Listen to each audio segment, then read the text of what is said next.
So, my name is Joost Vander Auwera, and I am a senior curator at the Royal Museums of Fine Arts of Belgium in Brussels. I'm specialized in 17th century Flemish painting and have been infected by the Jordaens bacteria by my late master and professor Roger Dulst, and have never recovered from it.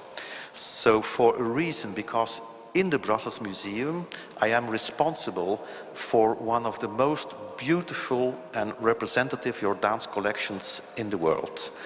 I also co-curated in 2012-2013 with Dr. Justus Lange exhibition in Brussels and Kassel on Jordaens and the antique. And I am currently the project leader of the Rubens and Van Dyck panel paintings project, in which 7 nationalities study in an interdisciplinary way all existing panel paintings by those 2 artists all over the world, and with Dr. Anders Justin Davis as its co-founder. The address of this project website can be found here at the bottom of this slide. And in this conference, I want to substantially correct the commonplaces about Jordaens, this less well studied of the 3 grand Baroque Flemish painters, the 2 others being Rubens and Van Dyck. So indeed, Jordaens as a painter and as a draughtsman has created a far more versatile oeuvre than his popular and in fact misunderstood The King Drinks and As the Old Sing, So the Young Twitter may suggest. And his stand as an artist proved to be far more interesting than as just a lesser Rubens or a painter less refined than Van Dyck. And this misunderstanding is caused by the fact that still too many critics judge Jordaens with modern criteria, which are different from the artistic concepts of the 17th century.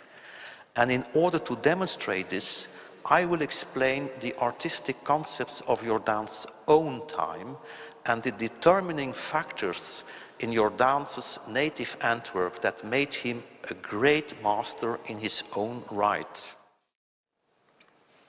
It is also symptomatic that Jordaens' historic first name, Jacques, has been turned into the Flemish variant of Jacob during the 19th century, when the Flemish-speaking part of Belgium sought for respect for the language in a francophone nation. Jordaens was seen then as the typical jolly Flemish artist, based on the popularity of themes like The King Drinks and As the Old Sing, So the Young Twitter. This concept of being typically Flemish as an artist became very influential, and this in turn obscured for long Jordaens' real nature and his importance as an artist. But let's start by sketching historical context for this master by giving some information on where the artist lived his whole life, that is in Antwerp, in his own lifetime. This large painting in the Museum of Brussels by Jan Wildens shows a view towards Antwerp from the other side of the river Scheldt, with the arrival with the ship of Maria de Medici and the Infanta Isabella on the 4th of September 1631, as well as the commercial activities on the river and its shores. So this is the map of the Netherlands during Jordaens' lifetime, with Antwerp as its center. These regions were divided by war and religion, with the Protestant Dutch Republic in the north, which had split off from the Spanish Kingdom and the Spanish Catholic Netherlands, with Antwerp in the south, but with Antwerp still near to the border with the enemy. The Dutch became factually independent since about 1585, but diplomatically and officially only became a nation at the Peace of Westphalen in 1648. Who you see his portrait here to the left, and Lutheranism had a profound impact in the Netherlands And the local elite was irritated also by the Spanish king and the governors from the Spanish, irritated by the taxes and the religious intolerance. This discontent became explosive when the populace joined them in the iconoclasm of 1566, where you see the iconoclasm to the right. So Antwerp fell in Spanish Catholic hands again in 1585, but the result was a massive brain drain of Protestants to the Dutch Republic, which in turn caused an economic decline in the southern Spanish Netherlands. However, the situation got better with the reign in Brussels of the Archdukes Albrecht and Isabella, and the 12 years truce with the Dutch Republic between 1609 and 1621. And this led to an economic reconversion via luxury goods with their big profit margins like fine arts, silverware, tapestries, furniture and diamonds. And this was also good news for artists like Rubens, Van Dyck and Jordaens. Moreover, Jordaens' parents were not broke like Van Dyck's parents, nor party ruined like Rubens because of Rubens' father's scandalous affair with the wife of William of Orange. In fact, Jordaens' father was a wealthy merchant in textiles, and his family is portrayed here, including an early self-portrait of Jordaens in a painting in the Hermitage, which is shown in the exhibition. Более того, родители Jordaensa не были разорены, как были разорены родители Ван Дийка, и не были частично разорены и разобщены, как родители Рубенса, что произошло после его скандального романа отца Рубенса с женой Уильяма Оранжа. На самом деле отец Jordaensa был богатым торговцем, и его семья представлена в том числе на раннем автопортрете автора, который есть на нашей выставке, а картина висит в Эрмитаже. This is part of Jordaens' house in the Hoogstraat in Antwerp, begun in 1642. Already in 1631, at the age of 38, and having worked as a master for some 15 years, Jordaens was counted amongst the wealthiest taxpayers of the city. And it is clear that Jordaens did want to compete with Rubens' lavish city palace. Some of his architectural or relief drawings may have been made in view of the decoration of his prestigious house. So here we see the Rubens house inner court here to the right, and the inner court of Jordaens' house to the left. Здесь мы видим сравнение: внутренний двор дома Рубенса и рядом с внутренним двором дома Jordaensa. Jordaens became a Protestant, most probably under the influence of his master in painting Adam van Noort, whose daughter Catharina van Noort he married, as is remembered in this portrait, with the family of his beloved, her parents, her brothers and sisters in the Museum of Kassel. Jordaens thus became a Protestant in a Catholic city that had been reconquered in 1585 by the very Catholic Spanish king. And although one was not executed anymore for one's religious convictions like in the 16th century, showing your Protestant beliefs in public was not appreciated. Jordaens had to pay a huge sum as a punishment to the Brussels court after having written Protestant tracts. Therefore, his religious beliefs are more clearly stated in his drawings, which could be more easily hidden away than in his monumental paintings. Here we see two drawings with an inscription against idolatry, which is a key issue in the Protestant iconoclasm, and it reads, I translate from Flemish into English, which is better, to make the image of a beast into a god, or the image of God into a beast? Therefore, the iconography of Jordaens' monumental paintings remained more ambivalent. They could be interpreted both in a Protestant way. Paul and Barnabas did not want to be honored like god idols in Lystra, but they could also be interpreted in a Catholic way, just illustrating a passage from Scripture that was also present in the Catholic version of the Bible. Jordaens was a strong personality with strong religious convictions, very conscious of his reputation and not as diplomatic a character like Rubens. He must have had enemies too. A telling anecdote, at one moment his wife was attacked with a knife in front of his home. This drawing he sketched from within his home, from where he observed women gossiping over riots in the city. Jordaens survived Rubens by 38 years and Van Dyck by 37 years, becoming a free master in 1615-16 and dying in 1678. His career as an artist spanned more than 60 years. No wonder then that Jordaens' oeuvre shows a considerable stylistic evolution, as can be seen in these two versions of a Holy Family, 45 years apart, one in Brussels and another in St. Petersburg. Jordaens was not schooled to paint in oil, but in watercolor. He was a waterschilder or water painter. This technique was used in the tapestry industry for design on cartoons and in the textile industry for imitating tapestries. As Jordaens' father was active in textiles, he probably urged young Jordaens to choose this technique. It made Jordaens a particularly good draughtsman, especially in gouache and watercolor on paper and carton. I will now show you 4 slides which illustrate that whereas Rubens was able to compete with the noble compositions from the great Italian masters, here Titian, and achieved a clear storytelling that Counter-Reformation required to instruct the believers, Jordaens, being a master of detail, added detail to detail. Although he looked for help to Rubens' example and he got better in composition, Jordaens never achieved Rubens' compositional virtuosity, as is clear from this and the 3 following slides.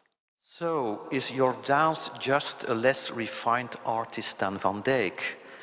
Jordaens' religious paintings are more realistic, solid, with Caravagesque figures and local colors, whereas Van Dyck's style is characterized by a more sentimental form of religiosity and elegant poses and colors, as we can see here when comparing their versions in the Hermitage of the rest on the flight into Egypt.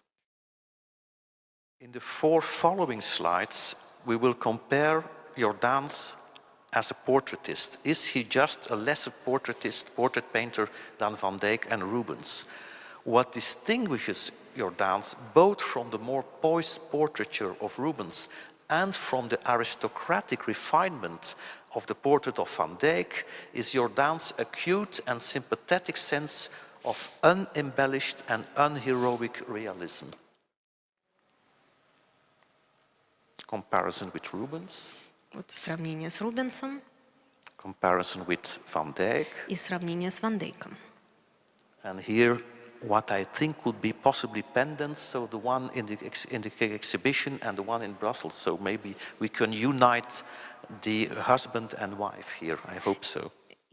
Jordaens' unembellished realism is clearly inspired by Caravagesism in appearance, but is it founded not on a quite other philosophy? Indeed, Jordaens' realism makes that his oeuvre counts a lot of beautiful studies after life. What a wonderfully lively studies after the nude Jordaens did make. He is such a great draughtsman. But I will also show in the following slides that often the poses of his nudes models are consciously inspired by famous antique poses. So this is inspired by a Roman sarcophagus. Or Jordaens is integrating family models, here his daughter, in an antique mythological story. So his daughter will be in this painting both as Anteros, who is against Eros, against love, the torch of love is down, and Eros. Or Jordaens is consciously integrating within a famous artistic tradition, following a famous painting by Jan van Eyck, who was in the Vander collection in Antwerp. The inscriptions in Jordaens' own hand on quite some of his drawings point to a moralizing spirit. And these moralizing messages are also present, and they were also signaled by the specialists, in so-called realistic genre scenes like The King Drinks, where the central cartouche above is showing the ambivalent moralizing texts in a free inn. When one can laugh freely, it is good to be a guest. And in this drawing, as the old sings, so the young twitter, the moralizing lesson is the message proper. Adults should behave well, because youngsters imitate both the good and bad examples of older people. In fact, genre painting is a 19th century term. Against such anachronistic views, Jordaens was a history painter, but very importantly, in a specific niche of the market and in a specific domain according to the art theory of his time, consciously looking for another strategy than Rubens and Van Dyck. This is a very important slide. So Aristotle's theory of poetry or poetica, dealing with the genera dramatis or the formats of drama, was the much respected antique literary source for this specific theory or rhetoric or the image in Jordaens' time. You have three sorts. You have the tragedy, which is in stilus gravis. This is about the heroic life, mankind being represented in art better than he or she is in reality. It is for a noble public, and it was painted by Rubens and Van Dyck. Then you have comedy, which is stilus mediocris, everyday life. Mankind the way he or she is, not better, not worse. This is for a bourgeois public, and this was painted by Jordaens. And then you have the genre of satire, stilus humilis, which is trivial and vicious life, mankind being represented in art worse than he or she is, for a popular public, and this was painted by Adriaan Brouwer. So Jordaens seeks to distinguish himself on the art market by choosing a different stand than the leading artist Rubens. Instead of Rubens' tragic and heroic stilus gravis, he goes for the human comedy of the stilus mediocris. In this way, he can better compete, emulatio, with Rubens, choosing another register of the art market and another register of clients. Therefore, the realism of Jordaens is in accordance with the stilus mediocris, showing mankind the way he is, not worse, but also not better. Moreover, this sort of paintings was also bought by the highest nobility because of its political meaning. The disorderly festivity shown is a symbol of a disorderly state, where authority was failing or not recognized. And a very political Liedeken van Callot, the Little Callot song, that is seen in the hands of the singers of As the Old Sings, So the Younger Twitter, is about the political battle between the northern Netherlands and the southern Netherlands. Moreover, God is in the detail, and this is a discovery also with Jordaens. This had led us into identifying a mysterious family portrait by Jordaens in a Russian museum collection, and which is also exhibited here. This allegorical family portrait with unidentified sitters conserved in St. Petersburg in the State Hermitage, and to be dated on stylistic grounds about 1650, was bearing the title Jordaens and His Family at its acquisition by the museum in 1764. However, this title has been rejected ever since the 1901 museum catalogue by Zomov. Scholars do all agree that this picture is painted by Jordaens, and all the allegorical details and symbolic attributes point in a most coherent way to an allegory of engagement or marriage, as stated by the famous Jordaens specialist, the late Roger Dulst, as well as by Russian museum curator Natalia Gritsai. You have Cupid, god of love, his arrow pointing to the heart of humans. Over time, the pearl has become the symbol of purity and innocence, and it is often sewn into bridal gowns or worn as jewelry by the bride here. The flower pot with carnations refers to a love bond and a betrothal, and the vine or ivy entwining a tree symbolizes a bond of love beyond death. Garlands of flowers are a sign of purity and chastity. One can also refer here to the nuns as brides of God or Christ, wearing flower crowns when taking their final vows. One sees those also and with the same meaning in Jordaens' portrait with the family of his beloved, her parents, her brothers and sisters in the Gemälde Gallery in the museum in Kassel in Germany. And in the right background of the St. Petersburg painting, the fountain with the Cupid on a dolphin points to the source of love. A same motif is to be seen in the background of Rubens' Walk in the Garden, or the Closet Garden of Love, in the Metropolitan Museum of Art in New York. Or did Jordaens being implied in the Torre de la Parada series for that hunting lodge of the Spanish King Philip IV also look at this for inspiration, as exemplified by Rubens' sketch for the Cupid riding a dolphin in the museum in Brussels? Возможно, Jordaens, имея в виду серию «Torre de la Prada» для охотничьего домика испанского короля Филиппа IV, вдохновлялся этой работой. Можно увидеть намек на эту работу, которой вдохновлялся Jordaens, на рисунке Рубенса «Амур на дельфинах». Работа висит в Королевском музее изящных искусств в Брюсселе. The parrot on the bride's hands is a symbol of marital fidelity, but what is also a very significant marriage symbol is the ruby in the claw of the parrot. In both the Dutch Protestant States Bible and the Anglican King James Bible and the Catholic Bible, we find the explanation in the book of Proverbs, which says, "Who can find a virtuous woman? For her price is far above rubies. The heart of her husband doth safely trust in her, so that he shall have no need of spoil. She will do him good and not evil all the days of her life." Еще один важный символ – это попугай на руке невесты, символ супружеской верности. Но что также является очень важным символом брака, так это рубин, который попугай держит в своих когтях. Как в протестантской версии Библии, так и в англиканской, так и в католической мы находим в книге «Притч», стихи 10, 11 и 12, следующий текст. «Кто может найти добродетельную женщину? Цена ее намного выше рубинов. Сердце ее мужа всегда спокойно, он доверяет ей, ему нет нужды бояться ее. Она будет творить ему добро, а не зло во все дни своей жизни». And then there is the remarkable provenance of the St. Petersburg picture. It was acquired from Johann Gottkowski in Berlin in 1764. He was a merchant engaged in the precious stones business, going broke and paying the tsarina in paintings.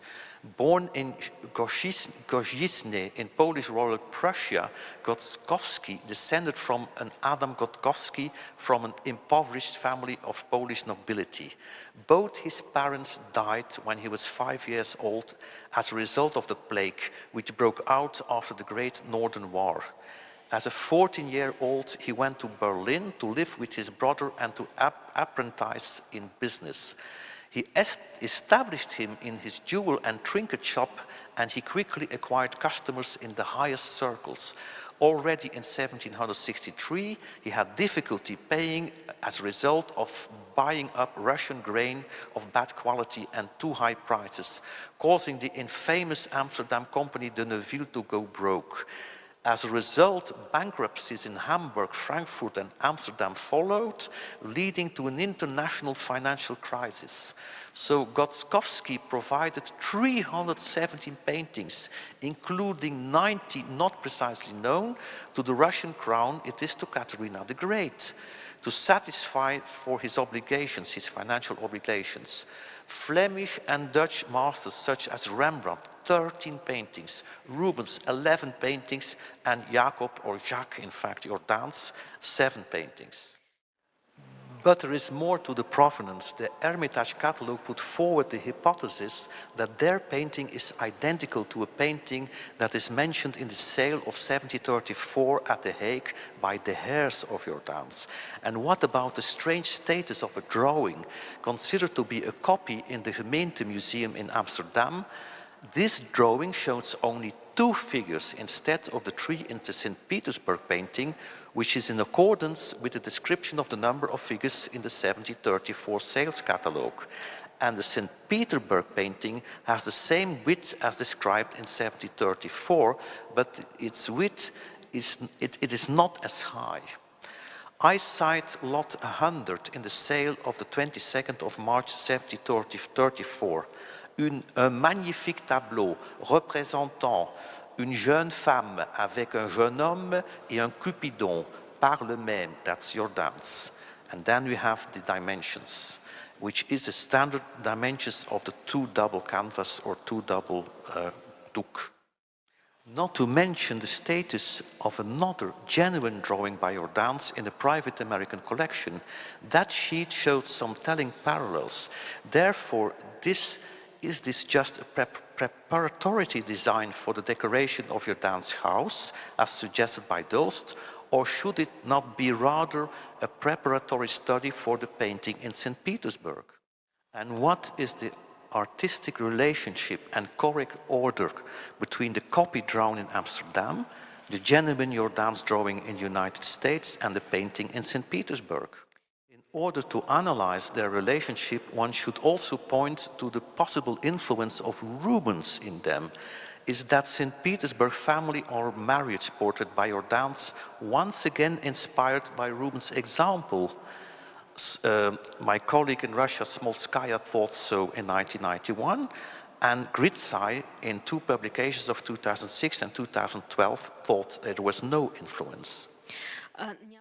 So although Gritsai was convinced of his parallel with Rubens' circumcision of 1605 in San Ambrogio in Genova, with yet another family portrait by Jordaens from the Hermitage, that is also to be seen here in the exhibition here in Moscow, that is his earliest family portrait with his parents, sisters and brothers from about 1615.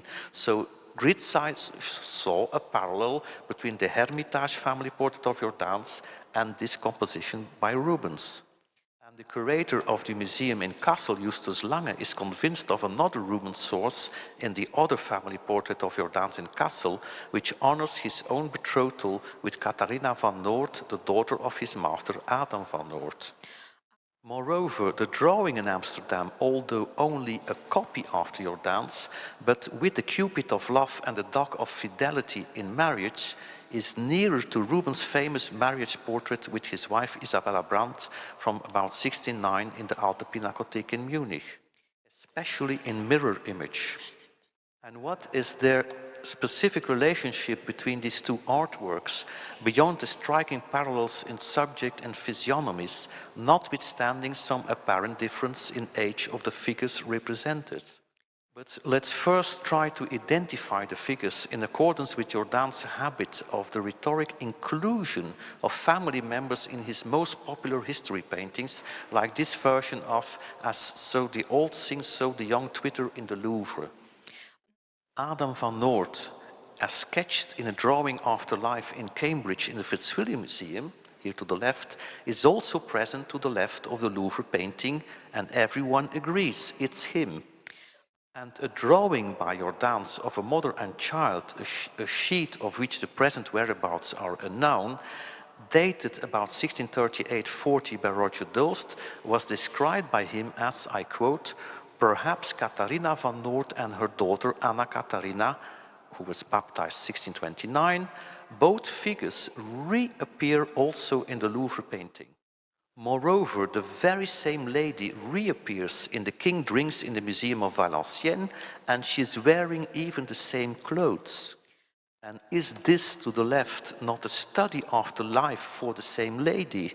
This drawing is dated by Joost about 6040, as in the painting in Valenciennes, which is dated by him 6030-40, thus inversing the dates of drawing and painting. With a little help of the late Roger Joost, who identified the Jordaens drawing of modern child as perhaps Catharina van Noort and her daughter Anna Catharina, being 9 to 11 years old, the daughter.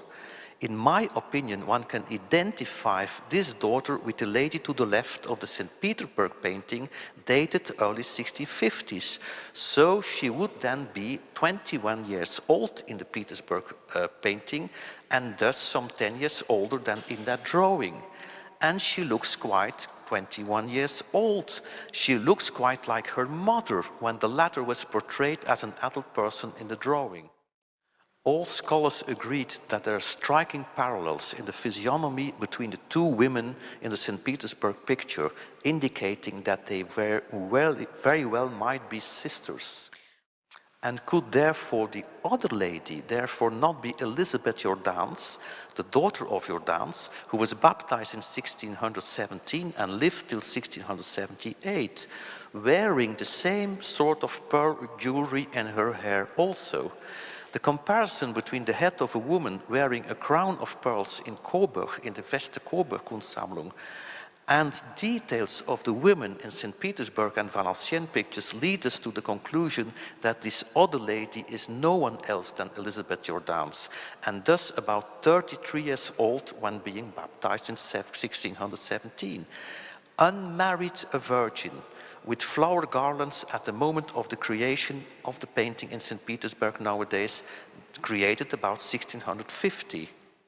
In conclusion, the St. Petersburg family portrait can be identified here as the marriage portrait of Anna Catharina Jordaens, sitting heraldically sinister, but right to the viewer, with Johannes Wirtz the Younger, sitting heraldically dexter, but left to the viewer, about 1650, in the presence of Jordaens' only other surviving child, the unmarried Elizabeth Jordaens. And this order of events is confirmed by the Jordaens family tree, and it helps to identify the marriage at stake. At the moment, 1650, that Jacques Jordaens the Elder painted the family portrait now in St. Petersburg, it contained all his direct descendants, as his son more than likely already died shortly before. And a second hypothesis can be put forward on the basis of heraldic habits and of a close reading of the sale records of 1734. In this way, the copy drawing can, in my opinion, be identified here as a copy drawn after the betrothal portrait of Anna Catharina Jordaens, dexter, with Johannes Wirtz the Younger, sinister, put to sale from the family estate of Marie Hildegonde van Heemskerk, died 1733, the future groom's daughter-in-law in The Hague, in the 22nd of March 1734.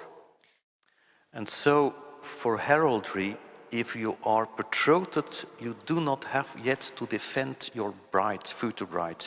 If you're married, then you have to defend your bride. Then you have a sword and you have to defend your bride like this. So in portraiture, the portraiture of betrothed is inversed, left and right, than a portrait of a marriage. That is the reason why Jordaens consciously mirrored Rubens' famous marriage portrait with Isabella Brandt now in Munich. In that marriage portrait, which is not a betrothal portrait, the groom sits to the left for the beholder, but in heraldic terms he sits dexter.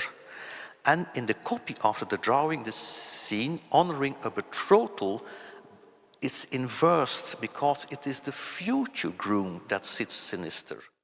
And to end my talk, here come some further and more general conclusions as to the fate and reputations of Jordaens' family portraits. All of Jordaens' known family portraits ended up in high and noble, if not royal, or imperial collections in Kassel, Prado, and the Hermitage. Although Jordaens' oeuvre is generally seen as weakening in its later stages, this chronological latest family portrait, identified here as such, was also seen as to the level of an imperial collection like that of Catharina the Great. And this notwithstanding the fact that we could present further evidence for the way Jordaens was seeking inspiration for his family portraits in examples of the kind by Rubens, being seen as the greater master. But Catharina the Great was still interested in it.